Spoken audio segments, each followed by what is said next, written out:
Las opiniones vertidas por Felipe Izquierdo no representan necesariamente el sentir y pensar del movimiento capitalismo revolucionario. Hola, soy Felipe Izquierdo.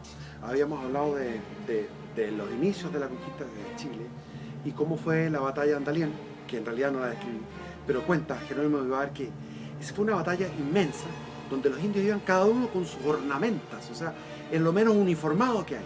Iban todos con las mayores plumas y cosas y pintarrajeados. Era una cosa, un espectáculo. Me dijiste ver a 20.000 indios todos disfrazados y con su chivateo, que era un chivateo que se incorporó después en la caballería. La caballería chilena, en las cargas en la Guerra del Pacífico y en todas las guerras que tuvimos en el siglo XIX, fue exitosa. ¿Por qué? Gracias a las técnicas de chivateo, que el chivateo era una cosa que te estremecía de temor. Entonces, el chivateo es un grito que todos gritando, lo han visto en las películas, pero que en las películas no saben cómo era eso. Lo cuenta en este libro, que lo recomiendo mucho. Este libro pasó por todas las editoriales y como las editoriales son de izquierda, no quisieron imprimirlo, pero lo imprimió en la editorial de la escuela del ejército. Y es maravilloso, este es un libro exquisito para leerlo. Bueno, veterano de 3 guerras, cómprenlo en la librería y no se van a arrepentir. Ahí cuenta este gallo que llegó a ser general, pero bueno, no, llegó a coronel, pero él era alférez en la batalla de Chorrillos. 500 jinetes con los sables desenvainados, chivateando como los mapuches a toda velocidad y definieron la batalla, es decir, los que estaban en las trincheras salieron arrancando, porque eso era una cosa cósmica, telúrica, una cosa tremenda. Entonces, una vez más les dije que vean esa película A Guerra en la Cola de Dios, porque demuestra que los que llegaron a América eran los visigodos. La sangre visigoda se gastó en la conquista de América y se mezcló rápidamente. Y la sangre visigoda se perdió en América, básicamente, por todo el mestizaje que hubo. Después de Andalién, Valdivia llegó a un lugar que se fascinó, que era la bahía de Talcahuano, y fundó Concepción, donde está ahora Penco. Tienen que entender que era un fuerte con unas pocas casas para poder tener comunicación. Llegaba un navío ahí, navíos pequeños que habían. Ustedes se vieron en Valparaíso, son navíos de Saavedra que llegó a Valparaíso, son navíos pequeños de 20 metros de eslora. Entonces, llegado nuevamente el araucano, el número de 20.000 guerreros nuevamente a atacar eso. Según lo que dijeron los guerreros, y esto es una cosa que yo creo, ustedes se pueden reír de mí, ríanse nomás y cáguense de la risa, pero yo lo creo. Lo que dicen en un momento determinado estaban los mapuches listos para atacar y se apareció la Virgen María. Y la Virgen María les dijo: no peleen con los cristianos porque los cristianos los van a matar. Nunca van a poder ganarle a los cristianos. Una señora de blanco que se les apareció. Los indios estaban horrorizados con esto y los que capturaron prisioneros contaron esto y los españoles también lo vieron. O sea, hubo miles de testigos. El que quiera lo cree, el que quiera no lo cree. Pero así fue. Entonces hubo después una carga de caballería, porque estaban muy mal en su momento, porque fue una batalla muy, muy difícil, pero en la carga de caballería ganaron y ahí Pedro Valdivia dijo: a estos gallos hay que sacarle la cresta. Entonces pescó a todos los miles, que tenía varios miles de prisioneros, les cortó la nariz y les cortó el brazo derecho, a otros les cortó los dedos.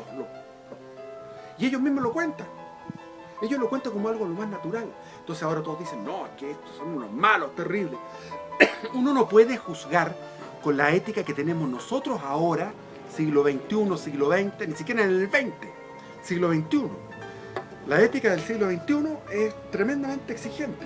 Si nosotros juzgamos a Pedro Valdivia que era un canalla, no, eso es lo que hacía. Era una práctica para decir: nosotros somos los que mandamos. Y los mandó a sus casas cortados, mutilados. Imagínense el odio, el rencor que generó todo eso. Pero esa fundación era muy importante porque no se habían descubierto, ellos sabían que había un lavadero de oro que era Quilacoya. Quilacoya está a orillas del río Biobío. Si ustedes van por el lado del río Biobío norte, van a ir hacia Hualqui, Chihuayante, Hualqui, y después de Hualqui viene Quilacoya, que todavía está, y hay un estero ahí. Y en ese estero había una canoa, se le llaman canoa porque tenía la forma de una canoa, era una canoa de oro, que era oro que estaba desde los tiempos, desde que el mundo es mundo. Nunca los mapuches habían sacado ese oro, a contrario del oro que había en el norte, que habían sacado los incas. Aquí estaba el oro completo, en Quilacoya. Si ustedes van desde Concepción hacia Santa Juana, por la carretera van a ver Hualqui y al frente van a ver Quilacoya. Y de ahí llevaban en balsas, río abajo, el río Biobío era un río navegable, no como ahora que está embancado por toda la erosión que ha habido en todos estos siglos. Entonces era un río navegable y llegaban al Valle de la Mocha. El Valle de la Mocha es donde está ahora Concepción. Y de ahí se lo llevaban a Penco, donde estaba Concepción original, y de ahí se embarcaban. Entonces sacaron toneladas en Quilacoya. Y después supieron de otro lavadero de oro que estaba más al sur, por el lado, bordeando la cordillera de Nahuelbuta. Ustedes, si van viajando hacia el sur, cruzan el río Biobío y van a encontrarse con Coronel, después con Lota, ¿ah? y después siguen hacia el sur y van a llegar a Cañete. Cuando lleguen a Cañete, en esa zona, hacia el lado de la cordillera, estaba el lavadero de oro de Tucapel. Entonces ahí había también oro, y ese oro financiaba la conquista.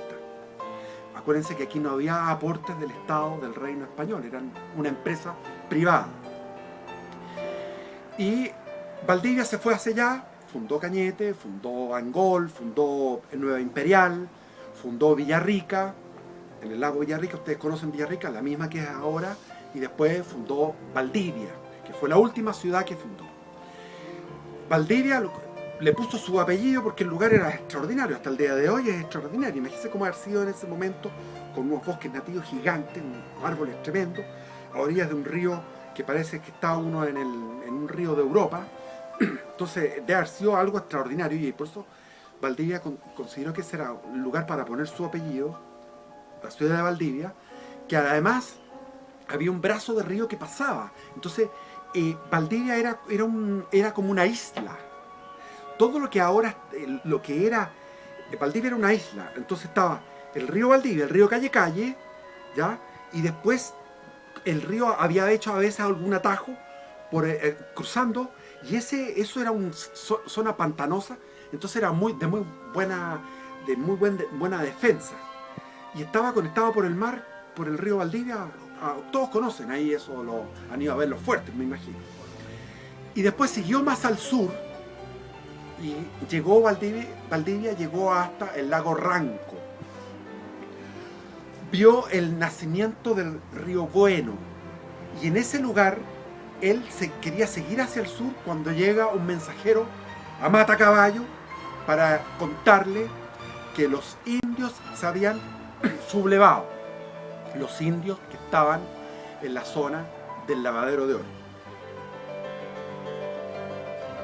Valdivia tiene que dar vuelta y volver hacia la ciudad de Valdivia, que eran 2 casas, 3 casas, y de ahí seguir por unos senderos que eran entre medio de los... Imagínense esos bosques con unos troncos, o sea, los árboles de troncos gigantes, unos tremendos árboles milenarios. Tenían que pasar por unas rutas que era del ancho de un sendero para poder llegar a Imperial, que estaba en el río Imperial, que es un río también interesante y hermoso. Y de Imperial, que ahí en Imperial es el único lugar donde Valdivia escribe en todas sus cartas, que es un analto así de cartas, el único lugar donde dice: esto es maravilloso. Yo digo, ¿cómo debe haber sido maravilloso si el único lugar donde dice que es maravilloso cuando todo era maravilloso, hermoso, bello, bello? Entonces dice que esto es lo más lindo que es. La zona que ahora está horrible, porque yo he ido para allá, no tiene ninguna gracia. Entonces, Imperial, y de ahí llegar a enfrentarse con los mapuches. Entre tanto, dejó una expedición que siguiera hacia el sur. Él seguía con su obsesión de llegar al estrecho de Magallanes. Entonces, mandó una expedición que llegó y llegó a lo que es ahora Puerto Montt. En el mismo lugar de Puerto Montt vieron esto que describen que era una bahía gigante que llegaba desde una bahía que llegaba desde la cordillera hasta o sea, una cosa inmensa, que es el seno de Reloncaví. Entonces ahí averiguaron que había muchas más islas y que el estrecho, que no sabían los indios del estrecho, que seguían las islas para el sur. Esa fue la información que le llevó este explorador, que después volvió. Eran 10, 12 españoles que llegaron a esa zona. Entonces la exploración de Valdivia llega hasta Puerto Montt, que no existía Puerto Montt. Puerto Montt fue fundado en 1852 por los chilenos. Bueno, entonces dejamos a Valdivia, que tuvo que llegar a recorrer devolver el camino, y llegó a Tucapel con 60 jinetes, que era suficiente. Con 60 se podía enfrentar a un número de indios suficiente.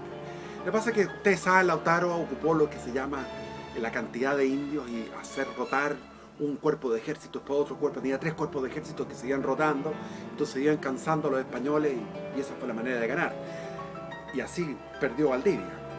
Y después los Villagras, que quedaron a cargo del país, tuvieron que ir a pelear en Marigüeño, donde es ahora la cuesta, está ahí donde está de Lota a Carrampangue. Ahí está, en esa zona, a orillas de mar. Ahí los sorprendieron y ya había muerto Valdivia, y Villagra tuvo que enfrentar la misma táctica. Pero esa táctica no se pudo volver a usar nunca más. ¿Por qué?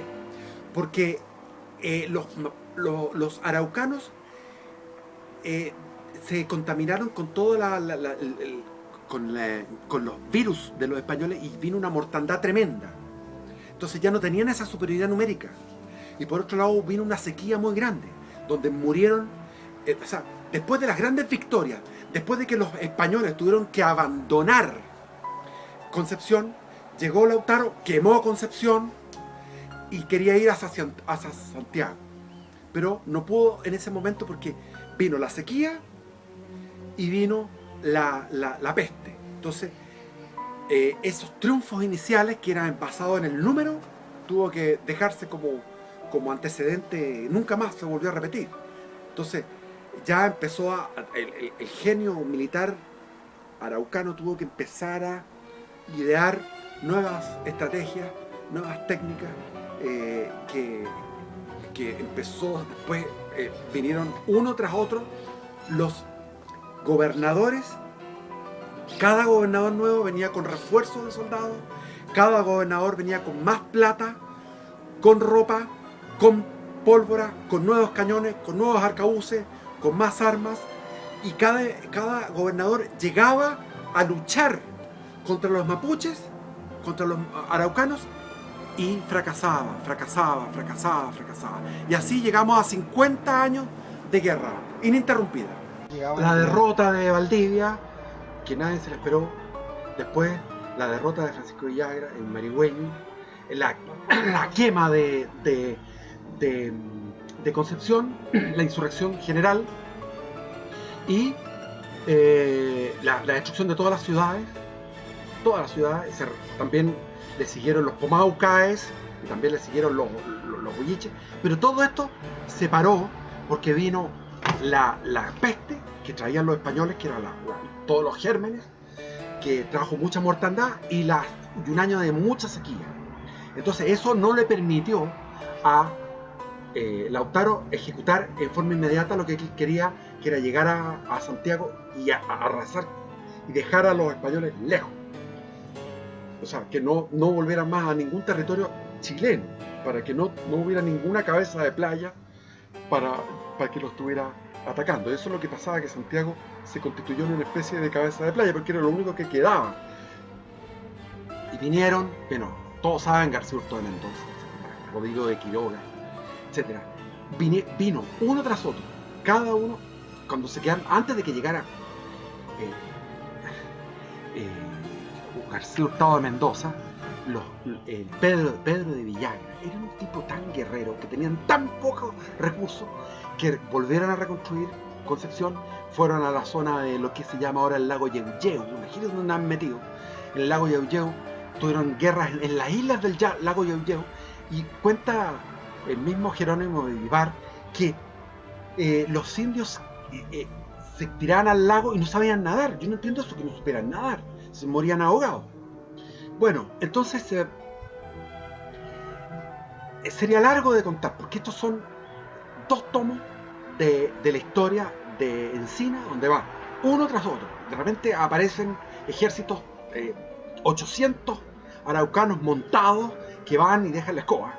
Vienen, capturan mujeres españolas, se las llevan. Después los españoles van a recoger las mujeres españolas. Las mujeres españolas no quieren volver con los españoles, porque estaban muy felices ahí con sus hijos, ya estaban constituidas como mujeres de los araucanos. Los araucanos después armaban fortalezas que eran inexpugnables, y que los españoles tenían que ir hacia la fortaleza, y se encontraban con hoyos simulados, muy bien protegidos, donde caía el jinete con el caballo, todo ahí, con puntas de palo ahí, aguzadas, bien filúas, donde terminaban ahí y después los remataban. Entonces, ocupaban cañones también. Entonces, todo esto fue una guerra en la cual llegó a la fama a través de la araucana de Ercilla, y a través de la realidad, que era una triste realidad, de que el reino de España, o sea, el emperador Guillermo II, estaba gastando tanto que le llamaba los Flandes indianos, porque gastaba en los Flandes, en Holanda, se le iban tercios españoles y gastaba un montón. Era donde tenía la sangría el imperio español, porque era una pelea ridícula, además, una pelea por el tema de los herejes. Pero en este caso, en América, estábamos hablando que fueron 5.000 a 10.000, no más de 10.000, pero puede haber sido 7.000 los españoles que conquistaron toda América. Y aquí, y 1.000 los muertos en la conquista. Y aquí ya teníamos, se calcula, algunos calculan 40.000 y otros 50.000, no están muy alejadas las cifras. De los españoles, los hijos dalgos, los hijos de alguien, los guzmanes, los hijos de Dios. Guzmanes eran de God, de una palabra alemana que era God, de hijos de Dios. Los guzmanes, los hidalgos que murieron, que eran 40.000 o 50.000 en Chile, en esa época donde la guerra no se ganaba, se luchaba, no se ganaba. Llega un momento en que se supone que ya estaban pacificados, que ya estaba listo, y por estas cosas de las influencias en el imperio, llega un tipo que se llamaba García Óñez de Loyola, que era un pariente de Ignacio de Loyola, el santo jesuita. A todo esto, existe un dicho de Unamuno, de don Miguel de Unamuno, que dice que los vascos tienen 2 creaciones en el mundo. Uno, la Compañía de Jesús, y la otra, Chile. Porque los vascos que llegaron en el siglo XIX fueron los que armaron Chile. Entonces, este García Óñez de Loyola era un tipo inexperto, que lo pusieron de gobernador, y pensó que los indios estaban pacificados, y los fue a recorrer, los fue a visitar a todos los caciques, y le regalaba a cada cacique la última invento de la moda, que era una cocina de fierro. Entonces, como una manera de hacerse el amigo.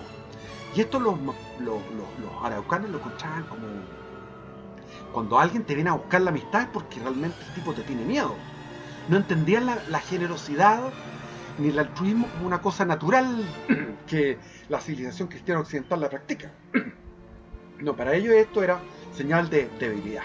Entonces, todas estas cocinas de hierro las fundieron para hacer puntas de lanza, y este García Óñez de Loyola se fue a visitar, pasaba recorriendo feliz de la vida con 60 jinetes, cuando llegó un cacique, no me acuerdo cuál era, y en la noche lo hizo, o sea, a la madrugada, a las 5 o 6 de la mañana, ¡fua!, no quedó ni uno. Igual que Valdivia. El gobernador muerto, 60 jinetes muertos. Lo mismo que Valdivia, y habían pasado 50 años. Y estábamos en las mismas. Gran insurrección. Eso se llamó el desastre de Curalaba. Gran insurrección. Insurrección de los indios en Chillán, en el Itata, en el sur, en Osorno, en Valdivia. Se destruyen Osorno, destruyen Valdivia, destruyen Villarrica, la sitian. Y Villarrica tuvo que aguantar años de sitio. Al final se comían, bueno, ya los ratones no habían, los tipos se murieron de hambre. Tuvieron que rendirse o sea, no se rindieron, murieron ahí. Villarrica dejó de existir en el 1600, del desastre de Curalaba, y de ahí no se volvió a fundar, sino que en el 1883, cuando estaba la República de Chile. Entonces el desastre de Curalaba fue una cuestión tremenda. Después de toda la plata que tuvo que inyectar finalmente el virreinato del Perú, que venía de España, y en un comienzo Chile fue rentable, pero después dejó de ser rentable. Y tuvo que venirle auxilio del imperio. Entonces Felipe II dice: voy a mandar a mi mejor capitán, al mejor capitán que tengo yo en Europa, Alonso de Rivera. Y Alonso de Rivera, ¿qué es lo que hace? Viene a Chile y ni siquiera llega a Arauco, se queda en Santiago. Y en Santiago empieza a hablar con los veteranos, con todos los que habían tenido esta experiencia de 2 o 3 décadas de guerra con los araucanos. Y después de escuchar todos estos relatos, escribe al rey y le dice: no es posible conquistar este lugar en una sola generación. Tenemos que establecer una línea de fuertes en la frontera, y entre cada fuerte va a haber un lugar permeable donde van a estar los frailes, los curas predicando, va a estar el comercio, el intercambio, las dos lenguas, el mapudungun y el español, ahí, y va a irse civilizando esa franja. Y después, 20, 30 años después, avanzamos más allá con otra línea de frontera, de fuertes, una frontera que va avanzando. Esa teoría era la correcta, era la estrategia correcta. Y esa estrategia correcta no se aplicó porque es muy difícil aplicar estrategia a largo plazo, porque los cambios políticos son ridículos, como este mismo García Óñez de Loyola, que no tenía que nada que venir a hacer acá, que era un mijito rico que no tenía idea y provocó el desastre de Curalaba. Entonces, esto, él va a Concepción, pero en Concepción, ¿qué pasa? Alonso de Rivera debería haber gobernado hasta la muerte aquí en Chile, pero ¿qué pasó? Que llegó a Concepción, que él consideraba que debía ser la capital, porque ahí está el centro realmente, y en Concepción tuvo problemas. ¿Cuáles fueron los problemas que tuvo? Era bueno para las mujeres y para el trago. Entonces, en Chile eso no era bien visto, era muy pacata la sociedad. Entonces, le chocó a la gente. Este era un andaluz muy bueno, de muy buen vivir, le gustaba disfrutar la vida. Entonces la gente le hizo la guerra y finalmente tuvo que abandonar Chile y dejar el puesto de gobernador. No se pudo continuar su proyecto. El proyecto quedó botado en el archivo de India, quedó botado en la historia. Y fue recuperado después, en tiempos de Montt, cuando se volvió a iniciar la reconquista de este territorio, se hizo con ese criterio, el criterio de Alonso de Rivera. Y fue exitoso porque dio buenos resultados a la larga. Ya en el 1890, ya para la Guerra Civil del 91, ya no existía prácticamente Guerra de Arauco. Ahora debo decir una última cosa, que es muy importante, porque está Alonso de Rivera y está el padre Luis de Valdivia, que era un jesuita. Entonces, ¿qué pasa? Francisco Antonio Encina dice que el hombre que más ha influido en la historia de Chile es el padre jesuita Luis de Valdivia. ¿Por qué? Porque era un padre, o sea, era un sacerdote que tenía, era bipolar, tenía periodos maníacos, y los periodos maníacos deslumbraba a todo el mundo con su oratoria y con su pluma. Entonces él convenció a los gobernadores de Chile, al virrey y al rey, de que los mapuches había que dejarlos ahí, que no había que conseguir con la conquista militar y que lo que había que hacer era que una pacificación por medio de la evangelización. A todo esto, él estaba muy en contra de lo que estaba sucediendo, que estaban llevándose a los mapuches que estaban, los que podían tomar como esclavos, se los llevaban a Santiago a Perú, mujeres, niños y guerreros, que podían agarrar como los guerreros, y se los llevaban, los vendían. Entonces, todo eso escandalizó mucho al criterio católico del padre. Entonces, ¿por qué dice Francisco Antonio Encina que el padre Luis de Valdivia es el hombre que más ha influido en la historia de Chile? Porque él detuvo la conquista y él corrió, en el fondo, un hecho que iba si hubiera seguido la conquista, hubiera terminado en el siglo XVII, terminó en el siglo XIX, es decir, tiró 200 años para adelante, chuteó 200 años para adelante. Entonces, eso es una cosa súper importante, nos influye hasta el día de hoy. Todo lo que fue, es innumerable la cantidad de cosas que se desgranan. Eso es lo que yo quiero dejar claro, que hay dos teorías. La teoría militar, que no se pudo aplicar porque no hubo continuidad política para poder aplicar una cuestión que debía de generación en generación y que en el siglo XVII se habría acabado y Chile habría tenido una continuidad territorial antes de su independencia y habría tenido conexión hacia la Patagonia Oriental por tierra, que era su destino natural, a través de todos los pasos, que son pasos muy fáciles, en Villarrica, en Liquiñé, etc. El paso Cardenal Zamorán, el que está ahí en Osorno, etc. Entonces, habría sido otro Chile. Y bueno, ya. Seguimos después, otro día conversamos. Chao, chao.